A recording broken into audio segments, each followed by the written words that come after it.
నమస్కారం ETV news కు స్వాగతం. ముందుగా ముఖ్యాంశాలు. 5 రాష్ట్రాల ఎన్నికలపై ఎగ్జిట్ పోల్స్ అంచనాలు వెల్లడి. యూపీలో మరోసారి భాజపాకే ప్రజలు పట్టం కడతారన్న సర్వేలు. పంజాబ్లో ఆమ్ ఆద్మీ పార్టీదే విజయమన్న ఎగ్జిట్ పోల్స్. ఉత్తరాఖండ్లో భాజపాకే మొగ్గు. గోవాలో మరోసారి హంగ్ పరిస్థితి. 2,56,958 కోట్లతో తెలంగాణ వార్షిక పద్దు. రాష్ట్ర అభివృద్ధితో జాతి నిర్మాణానికి కృషి చేయడమే లక్ష్యమన్న ఆర్థిక మంత్రి. సాగు సంక్షేమ రంగాలకు పెద్దపీట. దళిత బంధు పథకానికి 17,700 కోట్లు కేటాయింపు. సొంతింటి నిర్మాణానికి 3 లక్షల సాయం. తెలంగాణ అసెంబ్లీ సమావేశాల్లో తొలి రోజే భాజపా ఎమ్మెల్యేల సస్పెన్షన్. వాకౌట్ చేసిన కాంగ్రెస్. ప్రభుత్వ వైఖరిపై మండిపాటు. 3 రాజధానుల ప్రస్తావన లేకుండానే ఏపీ గవర్నర్ ప్రసంగం. కొత్త జిల్లాలతో పాలనను ప్రజల చెంతకు చేరుస్తామని వెల్లడి. ఆంధ్రప్రదేశ్ రాజధాని హైదరాబాదేనన్న బొత్స. ప్రభుత్వంపై విపక్షం వ్యంగ్యాస్త్రాలు. 4వ రాజధాని వెతుకుతోందని విమర్శలు. ఉక్రెయిన్లోని 4 నగరాల్లో కాల్పుల విరమణ. ఇతర చోట్ల ఆగని రష్యా దాడులు. జెలెన్స్కీతో చర్చించాలని పుతిన్కు మోదీ సూచన.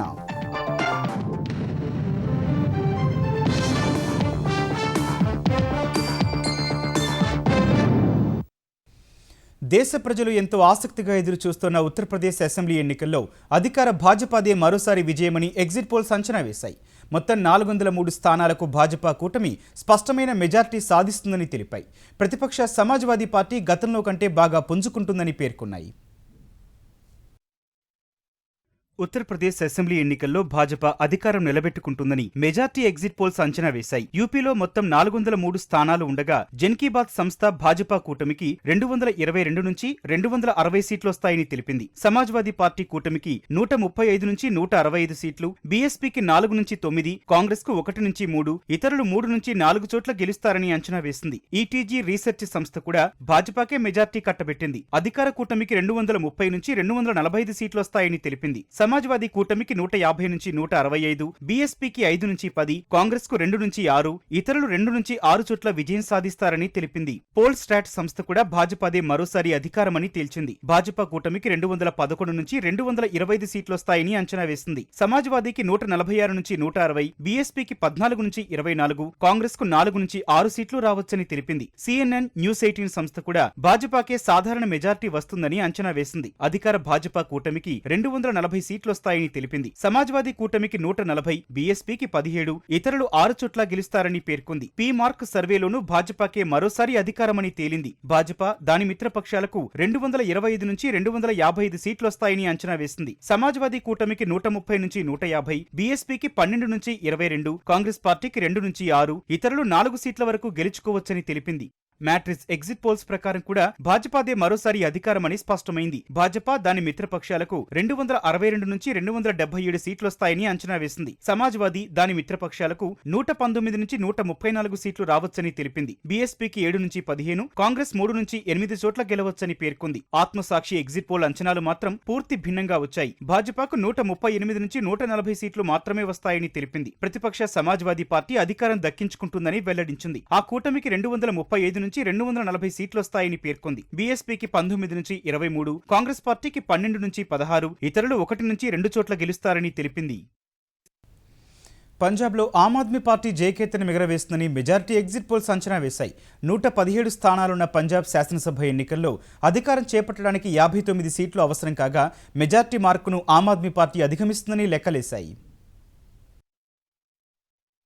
పంజాబ్ శాసనసభలో మొత్తం 117 స్థానాలు ఉండగా మెజార్టీ మార్కుకు అవసరమైన 59 సీట్లను ఆమ్ ఆద్మీ పార్టీ సాధిస్తుందని అన్ని సర్వేలు అంచనా వేశాయి. ఆమ్ ఆద్మీ పార్టీ 89 నుంచి 111 స్థానాల్లో గెలుస్తుందని టుడేస్ చాణక్య అంచనా వేసింది. కాంగ్రెస్ 3 నుంచి 17, అకాలీదళ కూటమి 1 నుంచి 11, భాజపా 2 వరకు, ఇతరులు 1 గెలవచ్చని టుడేస్ చాణక్య అంచనా వేసింది. ఇండియా టుడే సర్వేలో ఆమ్ ఆద్మీ పార్టీ 76 నుంచి 90 చోట్ల గెలవనుందని తేలింది. కాంగ్రెస్ 19 నుంచి 31, అకాలీదళ కూటమి 7 నుంచి 11, భాజపా కూటమి 1 నుంచి నుంచి 4, ఇతరులు 2 చోట్ల గెలుస్తారని ఇండియా టుడే సర్వేతో తేలింది. ఈటీజీ సర్వేలో ఆమ్ ఆద్మీ పార్టీ 70 నుంచి 75 చోట్ల గెలుస్తుందని లెక్క తేలింది. కాంగ్రెస్ 27 నుంచి 33, అకాలీదళ్ కూటమి 7 నుంచి 13, భాజపా 3 నుంచి 7 చోట్ల గెలుస్తాయని తేలింది. జన్ కీ బాత్ సర్వేలో ఆమ్ ఆద్మీ 60 నుంచి 84, కాంగ్రెస్ 18 నుంచి 31, అకాలీదళ్ కూటమి 12 నుంచి 19, భాజపా కూటమి 3 నుంచి 7 చోట్ల గెలిచే అవకాశం ఉన్నట్టు తేలింది. పీ మార్క్ సర్వే ప్రకారం ఆమ్ ఆద్మీ పార్టీ 62 నుంచి 70 చోట్ల గెలవనుంది. కాంగ్రెస్ 23 నుంచి 31, అకాలీదళ్ కూటమి 16 నుంచి 24, భాజపా కూటమి 1 నుంచి 3, ఇతరులు 1 నుంచి 3 స్థానాల్లో గెలుస్తాయని పీ మార్క్ సర్వే అంచనా వేసింది.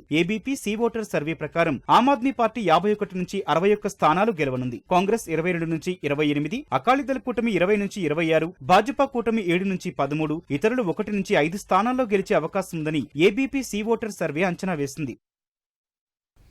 ఉత్తరాఖండ్లో మెజార్టీ సర్వేలు భాజపా గెలుస్తుందని చెప్పగా కొన్ని సర్వేలు కాంగ్రెస్ గెలుస్తుందని అంచనా వేశాయి. ఇక్కడ 70 చోట్ల పోటీ చేసిన ఆమ్ ఆద్మీ పార్టీ అంచనాలను అందుకునే పరిస్థితి లేదని ఎగ్జిట్ పోల్స్ తెలిపాయి. ఉత్తరాఖండ్లో 70 స్థానాలు ఉండగా అధికార భాజపా మెజారిటీ స్థానాలు గెలిచి వరుసగా రెండోసారి అధికారం చేపడుతుందని టైమ్స్ నౌ వీటో సర్వే అంచనా వేసింది. ఈ సర్వే ప్రకారం భాజపా 37 చోట్ల గెలవనుండగా కాంగ్రెస్ 31 స్థానాలతో గట్టి పోటీనివ్వనుంది. ఆమ్ ఆద్మీ పార్టీ ఓ చోట గెలిచి ఉనికి చాటుతుందని అంచనా వేయగా ఇతరులు 1 గెలిచే అవకాశం ఉంది. జన్ కీ బాత్ సర్వే ప్రకారం భాజపా 32 నుంచి 41 చోట్ల గెలవనుంది. కాంగ్రెస్ 27 నుంచి 35, ఆప్, బీఎస్పీ ఒక్కో చోట గెలిచే అవకాశం ఉంది. ఇతరులు 3 చోట్ల గెలుస్తారని తేలింది. టుడేస్ చాణక్య సర్వేలో భాజపా 36 నుంచి 50 స్థానాలు గెలుస్తుందని తేలింది. కాంగ్రెస్ 17 నుంచి 31, ఇతరులు 6 చోట్ల గెలవనున్నట్టు తెలిపింది. పీ మార్క్ సర్వేలో భాజపా 35 నుంచి 39 చోట్ల గెలవనుండగా కాంగ్రెస్ 28 నుంచి 34, ఆప్ 3, ఇతరులు 3 చోట్ల గెలవనున్నారు. ఈటీజీ రీసెర్చ్ సర్వే ప్రకారం భాజపా 37 నుంచి 40 స్థానాలతో అధికారం నిలబెట్టుకోనుండగా కాంగ్రెస్ 29 నుంచి 32, ఆప్ 1, ఇతరులు 2 చోట్ల గెలవనున్నారు. ఏబీపీ సి ఓటర్ సర్వేలో కాంగ్రెస్ 32 నుంచి 38 గెలవనుండగా భాజపా 26 నుంచి 32, ఆప్ 2, ఇతరులు 3 నుంచి 7 చోట్ల గెలిచే అవకాశం ఉంది. పోల్ స్టాట్ సర్వే ప్రకారం కాంగ్రెస్ 33 నుంచి 35 చోట్ల గెలవనుండగా భాజపా 31 నుంచి 33, ఆప్ 3, ఇతరులు 2 చోట్ల గెలిచే అవకాశం ఉంది. ఆత్మసాక్షి సర్వే ప్రకారం కాంగ్రెస్ 43 నుంచి 47 చోట్ల గెలవనుండగా భాజపా 20 నుంచి 21, ఆప్ 2 నుంచి 3, ఇతరులు 1 నుంచి 2 చోట్ల గెలిచే అవకాశం ఉంది. మ్యాట్రిజ్ సర్వే ప్రకారం భాజపా 29 నుంచి 34 సీట్లు గెలిస్తే కాంగ్రెస్ 33 నుంచి 38 చోట్ల గెలవనుంది. బీఎస్పీ 1 నుంచి 3, ఆప్ 1, ఇతరులు 1 నుంచి 3 స్థానాల్లో గెలిచే అవకాశం ఉంది. గోవాలో 40 స్థానాలుండగా హంగు పరిస్థితి ఏర్పడుతూనే ఎగ్జిట్ పోల్స్ అంచనాలో తేలింది. కొన్ని సర్వేలు హంగు తప్పదని చెబితే కొన్ని భాజపాకు, కొన్ని కాంగ్రెస్కు మొగ్గు ఉండొచ్చని అంచనా వేశాయి. గోవాలో భాజపా కాంగ్రెస్ మధ్య హోరాహోరీ తప్పదని Jan Ki Baat India news survey వెల్లడించింది. భాజపా 13 నుంచి 19 స్థానాలను దక్కించుకోనుండగా కాంగ్రెస్ 14 నుంచి 19 చోట్ల విజయం సాధించే అవకాశం ఉందని తెలిపింది. ఆప్ 1 నుంచి 2, ఇతరులు 4 నుంచి 8 చోట్ల గెలిచే అవకాశం ఉన్నట్టు జన్ కీ బాత్ సర్వే వెల్లడించింది. సిఎన్ఎక్స్ సర్వే కూడా హోరాహోరీ తప్పదనే చెప్పింది. ఈ సర్వే ప్రకారం భాజపాకు 11 నుంచి 16 సీట్లు రానున్నాయి. కాంగ్రెస్ 11 నుంచి 17 సీట్లు గెలిచే అవకాశం ఉంది. ఆప్ 2 చోట్ల, ఇతరులు 5 నుంచి 7 చోట్ల గెలుస్తాయని సిఎన్ఎక్స్ అంచనా వేసింది. గోవాలో భాజపాకు 17 నుంచి 19 సీట్లు వస్తాయని పోల్ స్ట్రాట్ అంచనా వేసింది. కాంగ్రెస్ 11 నుంచి 13, ఆప్ 1 నుంచి 4, ఇతరులు 2 నుంచి 7 చోట్ల గెలుస్తారని పోల్ స్ట్రాట్ అంచనా వేసింది. టైమ్స్ నౌ సర్వేలో కాంగ్రెస్ 16 చోట్ల గెలిస్తే భాజపాకు 14, ఆప్ 4, ఇతరులు 6 చోట్ల గెలుస్తారని తేలింది. ఆత్మసాక్షి సర్వే ప్రకారం గోవాలో కాంగ్రెస్ 21 నుంచి 22 గెలవనుండగా భాజపా 9 నుంచి 10, ఆప్ 2 నుంచి 3, ఇతరులు 5 నుంచి 6 సీట్లు గెలవనున్నారు. ఉక్రెయిన్పై ముప్పేట దాడులతో విరుచుకుపడుతున్న రష్యా తాత్కాలికంగా రాజధాని కీవ్ సహా 4 నగరాల్లో కాల్పులకు తాత్కాలిక విరామం ప్రకటించింది. ఆయా నగరాల శివారు ప్రాంతాలతో పాటు మిగతా చోట్ల మాత్రం రష్యా తన ప్రతాపం చూపుతుండగా జెలెన్స్కీ సేనలు తీవ్రంగా ప్రతిఘటిస్తున్నాయి. కీవ్లో శరణార్థుల తరలింపునకు ఉపయోగిస్తున్న ఇర్పిన్ నదిపై ఉన్న వంతెనపై రష్యా సేనలు మోర్టార్ షెల్స్తో దాడి చేయగా ఒకే కుటుంబానికి చెందిన 3 ప్రాణాలు కోల్పోయారు. వినిత్సియా నగరంలోని విమానాశ్రయంపై రష్యా జరిపిన వైమానిక దాడిలో 9 మంది ప్రాణాలు కోల్పోయినట్లు వెల్లడించారు. ఈ దాడుల మధ్య సుమారు 2 లక్షల మంది ఇతర దేశాలకు వెళ్లేందుకు ప్రయత్నిస్తున్నారని రెడ్ క్రాస్ సంస్థ అంచనా వేసింది. అటు ఉక్రెయిన్లో తమ లక్ష్యాలను ఎట్టి పరిస్థితుల్లో సాధించుకుంటామని రష్యా అధ్యక్షుడు పుతిన్ స్పష్టం చేశారు. చర్చల ద్వారానైనా లేదా యుద్ధం ద్వారానైనా వీటిని సాధించుకుంటామని తెలిపారు. కాల్పుల విరమణ తర్వాత ఒక్కసారిగా బయటకొచ్చిన ఖార్కివ్ ప్రజలు రైల్వే స్టేషన్కు పోటెత్తారు. ఉక్రెయిన్లోని భారతీయుల తరలింపునకు సాయపడుతున్న దేశ అధ్యక్షుడు జెలెన్స్కీకి ప్రధాని నరేంద్ర మోదీ కృతజ్ఞతలు తెలిపారు. ఉక్రెయిన్ అధ్యక్షుడితో ఫోన్లో మాట్లాడిన ప్రధాని సుమీలోని భారత పౌరుల తరలింపును కూడా సహకరించాలని కోరినట్లు ప్రభుత్వ వర్గాలు తెలిపాయి. దాదాపు 35 నిమిషాలు సాగిన ఫోన్ సంభాషణలో అనేక అంశాలు ప్రస్తావనకొచ్చినట్లు తెలుస్తోంది. మరోవైపు రష్యా అధ్యక్షుడు వ్లాదిమిర్ పుతిన్తో ఫోన్లో మాట్లాడిన ప్రధాని నరేంద్ర మోదీ ఉక్రెయిన్తో యుద్ధంపై చర్చించారు. 50 నిమిషాలు సాగిన ఈ సంభాషణలో రష్యా ఉక్రెయిన్ మధ్య సాగుతున్న సంప్రదింపుల వివరాలను పుతిన్ మోదీకి చెప్పినట్టు ప్రభుత్వ వర్గాలు తెలిపాయి. ఉక్రెయిన్ అధ్యక్షుడు జెలెన్స్కీతో నేరుగా మాట్లాడాలని పుతిన్కు మోదీ సూచించినట్లు వెల్లడించాయి. ప్రజలు సురక్షిత ప్రాంతాలకు వెళ్లేందుకు ఉక్రెయిన్లోని పలు నగరాల్లో రష్యా తాత్కాలికంగా కాల్పుల విరమణ ప్రకటించడంపై ధన్యవాదాలు తెలిపినట్టు వెల్లడించాయి. ఉక్రెయిన్పై రష్యా యుద్ధం కారణంగా ముడిచమురు ధరలు రికార్డు స్థాయిలో పెరుగుతున్న వేళ దేశీయ స్టాక్ మార్కెట్లు భారీ నష్టాలు మూటగట్టుకుంటున్నాయి. గత 3 సెషన్లో 1913 పాయింట్లు పతనమైన సెన్సెక్స్ ఇవాళ మరో 1491 పాయింట్లు క్షీణించింది. ఈ ఉదయం 53,172 పాయింట్ల వద్ద ప్రారంభమైన సూచీ మొదట్లో 53,204 పాయింట్ల గరిష్ట స్థాయిని తాకింది. డాలర్తో పోలిస్తే రూపాయి మారకపు విలువ రికార్డు స్థాయిలో పతనం కావడం, ముడిచమురు ధర బ్యారెల్కు $130 దాటిన వేళ అమ్మకాల ఒత్తిడి పెరిగి సెన్సెక్స్ 52,367 కనిష్ట స్థాయికి పడిపోయింది. చివరకు 52,843 పాయింట్ల వద్ద స్థిరపడింది. జాతీయ స్టాక్ ఎక్స్చేంజ్ సూచీ నిఫ్టీ 382 పాయింట్లు తగ్గి 15,863 పాయింట్ల వద్ద ముగిసింది. ఇవాల్టి ట్రేడింగ్లో 11.28 లక్షల కోట్ల మదుపరుల సంపద ఆవిరైంది. తెలంగాణ సమగ్రాభివృద్ధి సాధించి బడుగులు నిరుపేదల జీవితాల్లో మార్పు తెస్తామనే హామీతో తెరాస సర్కారు 2022-23 ఆర్థిక సంవత్సరానికి వార్షిక పద్దును అసెంబ్లీకి సమర్పించింది. సంక్షోభాలు సవాళ్లను అధిగమించి ప్రతిఘాతక శక్తులను ఎదుర్కొంటూ తెలంగాణ ఆర్థిక శక్తిగా నిలిచిందన్న ఆర్థిక మంత్రి హరీష్ రావు 2,56,958 కోట్ల రూపాయల ఆదాయ వ్యయ అంచనాలతో పద్దును సమర్పించారు. తెలంగాణ అభివృద్ధి కోసం తద్వారా జాతి నిర్మాణం కోసం పునరంకితమవుతామని స్పష్టం చేశారు. ముఖ్యమంత్రి కేసీఆర్ నేతృత్వంలో అవినీతి రహిత పారదర్శక పాలనతో తెలంగాణ అభివృద్ధి పథంలో సాగుతోందంటూ ఆర్థిక మంత్రి హరీష్ రావు 2022-23 ఆర్థిక సంవత్సరానికి వార్షిక పద్దును శాసనసభలో ప్రవేశపెట్టారు. సంక్షేమం, సాగు, విద్య, వైద్య రంగాలకు పెద్దపీట వేస్తూ 2,56,958 కోట్ల రూపాయల ఆదాయ వ్యయ అంచనాలతో రూపొందించిన పద్దును సమర్పించారు. ఇందులో రెవెన్యూ రాబడి 1,93,029 కోట్లు ఉంటుందని సూచించారు. మూలధన రాబడి 63,832 కోట్లుగా ప్రతిపాదించారు. రెవెన్యూ రాబడిలో పన్నుల ద్వారా 1,08,211 కోట్లు, పన్నేతర ఆదాయం 25,421 కోట్లు వస్తుందని అంచనా వేశారు. కేంద్ర పన్నుల్లో వాటా 18,394 కోట్లు, గ్రాంట్ల ద్వారా 41,001 కోటి వస్తాయని పేర్కొన్నారు. రుణాల ద్వారా 63,832 కోట్ల రూపాయలు సమకూర్చుకుంటామని తెలిపారు. ఈసారి బడ్జెట్లో రెవెన్యూ వ్యయం 1,89,274 కోట్లుగా అంచనా వేశారు. మూలధన వ్యయం 29,728 కోట్లు ఉంటుందని తెలిపారు. రెవెన్యూ వ్యయాల్లో రుణాలు, అడ్వాన్సుల చెల్లింపులకు 26,253 కోట్లు, మూలధన పంపిణీకి 11,601 కోట్లు కేటాయించారు. రెవెన్యూ మిగులు 3,754 కోట్లుగా తేల్చారు. ద్రవ్యలోటు 52,167 కోట్లు ఉంటుందని తెలిపారు. 2022-23 నాటికి తెలంగాణ అప్పులు 3,29,998 కోట్లకు చేరుతాయని పేర్కొన్నారు. ఇదే సమయంలో అన్ని ఇబ్బందులను అధిగమించి తెలంగాణ అభివృద్ధి దిశలో సాగుతోందని చెప్పారు. గత ఏడేళ్లలో దేశ జీడీపీకి 1% అదనపు వాటాను అందించిన రాష్ట్రం తెలంగాణ మాత్రమేనని చెప్పారు. 2014-15 ఆర్థిక సంవత్సరంలో 1,24,104 రూపాయలు ఉన్న తెలంగాణ తలసరి ఆదాయం 2020-21 నాటికి 2,78,833 రూపాయలకు పెరగడమే తమ ప్రభుత్వ పనితీరుకు నిదర్శనమని హరీష్ చెప్పారు. తెరాస హయాంలో తెలంగాణ సంక్షోభం నుంచి సంక్షేమ యుగంలోకి ప్రవేశించిందని ఆర్థిక మంత్రి హరీష్ రావు అన్నారు. ఎస్సీ, ఎస్టీ, బీసీ మహిళా వర్గాల కోసం 1,000 కోట్లతో సంక్షేమ పథకాలు అమలు చేస్తున్నట్టు గుర్తు చేసిన ఆయన ఈసారి బడ్జెట్లో దళిత బంధు పథకానికి 17,700 కోట్లు, ఎస్టీ సంక్షేమానికి 12,565 కోట్లు, బీసీ సంక్షేమానికి 5,698 కోట్లు ప్రతిపాదించారు. పలు వర్గాల సంక్షేమానికి కొత్త పథకాలు తెస్తున్నట్లు వెల్లడించారు. ఈసారి బడ్జెట్లో సంక్షేమానికి అగ్రతాంబూలం ఇచ్చిన తెలంగాణ సర్కార్ దళిత బంధు పథకానికి అత్యధిక నిధులు ఇచ్చారు. బ్యాంకు లింకేజీలు, పూచికత్తుల అవసరం లేకుండా కుటుంబానికి 10 లక్షలు అందించేందుకు ఉద్దేశించిన దళిత బంధు పథకానికి 17,700 కోట్లు కేటాయించారు. ఎస్టీ సంక్షేమానికి 12,565 కోట్లు, బీసీ సంక్షేమానికి 5,698 కోట్లు ప్రతిపాదించారు. గొర్రెల పెంపకంపై ఆధారపడిన గొల్ల, కురుమల కోసం 1,000 కోట్లతో 7,30,000 గొర్రెల యూనిట్ల పంపిణీ చేస్తామని తెలిపారు. తెలిపింది. చేనేత కార్మికుల కోసం 5 లక్షల బీమా పథకం ప్రారంభిస్తున్నట్టు ప్రకటించింది. నీరాను సాఫ్ట్ డ్రింక్ గా ప్రవేశపెట్టే లక్ష్యంతో అమలు చేసే పథకానికి 20 కోట్లు ప్రతిపాదించారు. త్వరలోనే నెక్లెస్ రోడ్డులో నీరా కేఫ్ ప్రారంభిస్తామని ఆర్థిక మంత్రి హరీష్ రావు తెలిపారు. గీత కార్మికుల సంక్షేమానికి 100 కోట్లతో ప్రత్యేక పథకం తెస్తామన్నారు. ఆసరా పింఛన్ల కోసం 11,728 కోట్లు కేటాయించారు. ఈ ఆర్థిక సంవత్సరంలోనే 57 ఏళ్లు నిండిన వారికి వృద్ధాప్య పింఛన్ల పంపిణీ అమలు చేస్తామన్నారు. కళ్యాణ లక్ష్మి, షాదీ ముబారక్ పథకాలకు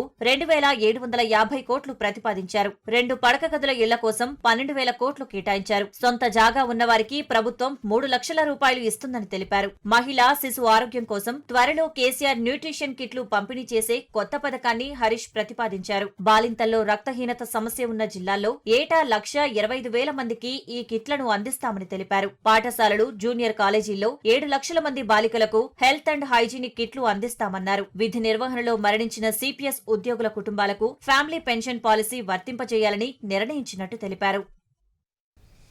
తెలంగాణలోని ప్రభుత్వ పాఠశాలలో మౌలిక వస్తువుల కల్పన కోసం మన ఊరు మనబడి కింద 7,289 కోట్లు కేటాయించిన హరీష్ 100 కోట్లతో మహిళా యూనివర్సిటీ, మరో 100 కోట్లతో అటవీ వర్సిటీ ఏర్పాటు చేయనున్నట్టు తెలిపారు. రాబోయే 2 ఏళ్లలో అన్ని జిల్లాల్లో ప్రభుత్వ మెడికల్ కాలేజీలు ఏర్పాటు చేయాలనే నిర్ణయం అమలు కోసం ఈసారి 1000 కోట్లు ఇచ్చారు. ఆరోగ్యశ్రీ పథకం కింద 2 లక్షల వరకే ఉన్న పరిమితిని 5 లక్షలకు పెంచారు. వరంగల్లో హెల్త్ సిటీని నిర్మించనున్నట్లు హరీష్ రావు తెలిపారు. ఇదే సమయంలో రైతు బంధు కోసం ఈ ఏడాది 14,800 కోట్లు కేటాయించారు.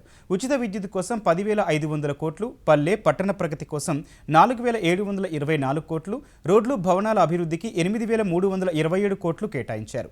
తెలంగాణలో పరిశ్రమలను ప్రోత్సహించేందుకు 2,519 కోట్లు కేటాయించిన సర్కారు పట్టణ ప్రాంతాల్లో మిషన్ భగీరథ అమలుకు 1000 కోట్లు ఇచ్చింది. కాళేశ్వరం టూరిజం సర్క్యూట్ అభివృద్ధికి 750 కోట్ల రూపాయలు కేటాయించింది. హైదరాబాద్ మెట్రో రైల్ ప్రాజెక్టుకు 1,500 కోట్లు ప్రతిపాదించింది. పాత బస్తీ మెట్రో అనుసంధానానికి 500 కోట్లు, విమానాశ్రయ మెట్రోకు 377 కోట్లు కేటాయించింది. 2022-23 బడ్జెట్ ప్రవేశపెట్టిన హరీష్ రావు కేంద్రంపై తీవ్రస్థాయిలో మండిపడ్డారు. ప్రగతిశీల రాష్ట్రాలను ప్రోత్సహించాల్సిన కేంద్రం నిరుత్సాహపరుస్తోందని విమర్శలు గుప్పించారు. కేంద్రం విభజన హామీలు కూడా అమలు చేయడం లేదని నిప్పులు చెరిగారు. కేంద్రం తెలంగాణను పూర్తిగా విస్మరిస్తోందని బడ్జెట్ ప్రసంగంలో హరీష్ రావు ఆవేదన వ్యక్తం చేశారు. ఖమ్మం జిల్లాలోని 7 మండలాలను ఆంధ్రప్రదేశ్కు కట్టబెట్టడంతో మొదలైన కేంద్రం వివక్ష ఇప్పటికీ కొనసాగుతోందని ధ్వజమెత్తారు. లోయర్ సీలేరు విద్యుత్ ప్రాజెక్టు కోల్పోవాల్సి వచ్చిందని, హైకోర్టు ఏర్పాటు చేయకుండా 5 ఏళ్లు తాత్సారం చేసిందని విమర్శించారు. ఐటీఐఆర్ ప్రాజెక్టు అమలు చేసి ఉంటే తెలంగాణ ఐటీ రంగంలో మరింత పురోగమించి లక్షల మందికి ఉపాధి లభించేదన్నారు. తెలంగాణలోని 9 ఉమ్మడి జిల్లాలను వెనుకబడినవిగా గుర్తించిన కేంద్రం ఆ నిధుల విడుదలలో తీవ్ర జాప్యం చేస్తోందని మండిపడ్డారు. కొత్త రాష్ట్రానికి అదనపు నిధులు ఇవ్వాలని కోరినా, ఎన్నో ప్రతిపాదనలు పంపినా నేరుగా సీఎం కేసీఆర్ ప్రధానికి విన్నవించినా ప్రయోజనం లేదని ధ్వజమెత్తారు. మిషన్ భగీరథ, మిషన్ కాకతీయకు నిధులు ఇవ్వలేదని, బయ్యారం ఉక్కు కాజీపేట్ కోచ్ ఫ్యాక్టరీలను అటకెక్కించారని, రైల్వే కనెక్టివిటీ ప్రతిపాదనలు పెండింగ్ లో పెట్టారని మండిపడ్డారు. గిరిజన యూనివర్సిటీకి కంటి తుడుపుగా 20 కోట్లు కేటాయించారని, జహీరాబాద్ నిమ్స్ కు కేంద్రం వాటా 500 కోట్లు విడుదల చేయలేదని ఆరోపించారు. న్యాయసమ్మతంగా దక్కాల్సిన నిధుల్లో కోత విధించిందన్నారు.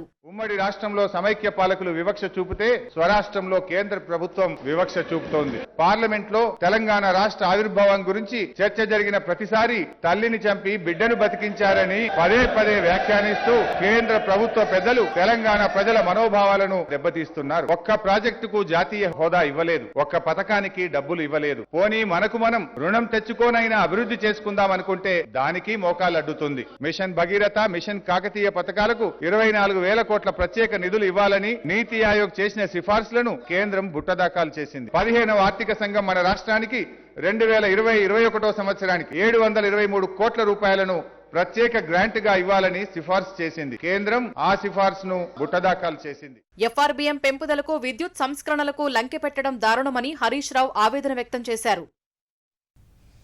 ముఖ్యమంత్రి కేసీఆర్ రాజ్యాంగ ఉల్లంఘనలకు పాల్పడుతూ ప్రజాస్వామ్యాన్ని అపహాస్యం చేస్తున్నారని భాజపా ఆరోపించింది. పద్దు ప్రవేశపెడుతున్న సమయంలో అడ్డు తగిలారంటూ భాజపా ఎమ్మెల్యేలు ఈటెల రాజేందర్, రఘునందన్ రావు, రాజాసింగ్లను స్పీకర్ శాసనసభ బడ్జెట్ సమావేశాల నుంచి సస్పెండ్ చేశారు. సభా నియమాలను భాజపా సభ్యులు ఉల్లంఘించారని ఆరోపిస్తూ వారిని సభ నుంచి బహిష్కరించాలని మంత్రి తలసాని ప్రతిపాదించగా స్పీకర్ ముగ్గురిని సస్పెండ్ చేశారు. అనంతరం గన్ పార్క్ వద్ద తెలంగాణ అమరవీరుల స్తూపానికి నివాళి అర్పించిన భాజపా ఎమ్మెల్యేలు తెరాస ప్రభుత్వ తీరుపై మండిపడ్డారు. ప్రజా సమస్యలపై సభలో చర్చించడానికి అవకాశం ఇవ్వకపోతే ప్రజాక్షేత్రంలోనే తేల్చుకుంటామని స్పష్టం చేశారు. మరోవైపు భాజపా ఎమ్మెల్యేలు సభలో శాంతియుతంగా తమ సీట్ల వద్ద నిలబడితే సస్పెండ్ చేయడం ఏంటని భాజపా తెలంగాణ అధ్యక్షుడు బండి సంజయ్ ప్రశ్నించారు. ప్రభుత్వ తీరుపై గవర్నర్ను రాష్ట్రపతిని కలిసి ఫిర్యాదు చేస్తామని తెలిపారు. ఈ రాష్ట్రంలో ప్రజాస్వామ్యాన్ని అపహాస్యం చేసిన ముఖ్యమంత్రి కేసీఆర్ గారు, రాజ్యాంగ ఉల్లంఘనకు పాల్పడినటువంటి ముఖ్యమంత్రి గారికి పదవిలో కొనసాగే నైతిక హక్కు లేదని చెప్పి శాసనసభ్యుల హక్కులు హరించకండి.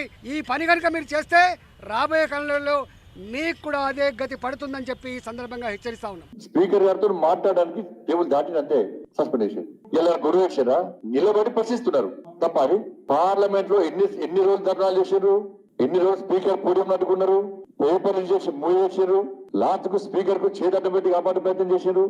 సస్పెండేషన్ అప్పుడేమన్నా గౌరవాన్ని కలుస్తున్నారు. గౌరవ రాష్ట్రపతి గారిని కూడా కలిసే ప్రయత్నం చేస్తున్నాం. తప్పకుండా రేపటి నుంచి ప్రజాస్వామ్యబద్ధంగా రాష్ట్ర వ్యాప్తంగా ఆందోళన కార్యక్రమం నిర్వహిస్తాం. తెలంగాణ ప్రభుత్వం ప్రవేశపెట్టిన బడ్జెట్ అంకెల గారడిగా కాంగ్రెస్ ఆక్షేపించింది. పద్దులో కేటాయింపులకు వాస్తవ వ్యయానికి ఏమాత్రం పొంతన లేదని విమర్శించింది. సభాపతి ఏకపక్షంగా సభను నడుపుతున్నారంటూ సీఎల్పీ నేత భట్టి విక్రమార్క స్పీకర్కు రాజ్యాంగాన్ని చూపుతూ సభలో నిరసన తెలిపారు. సమావేశాల్లో నిబంధనలు పాటించడం లేదంటూ బడ్జెట్ ప్రసంగం మధ్యలో కాంగ్రెస్ సభ్యులు సభ నుంచి వాకౌట్ చేశారు. బడ్జెట్ సమావేశాల తీరు అప్రజాస్వామికంగా ఉందన్న భట్టి పాయింట్ ఆఫ్ ఆర్డర్కు కూడా మైక్ ఇవ్వలేదని ఆక్షేపించారు. అన్ని వర్గాలకు అన్యాయం చేసే విధంగా బడ్జెట్ ఉందని ఆరోపించారు. తెలంగాణ అమరులు, నిరుద్యోగులు, పేద వర్గాలకు కేసీఆర్ సర్కారు అన్యాయం చేసిందన్న టీపీసీసీ అధ్యక్షుడు రేవంత్ రెడ్డి తెరాస ప్రభుత్వానికి ఇదే చివరి బడ్జెట్ అని అన్నారు.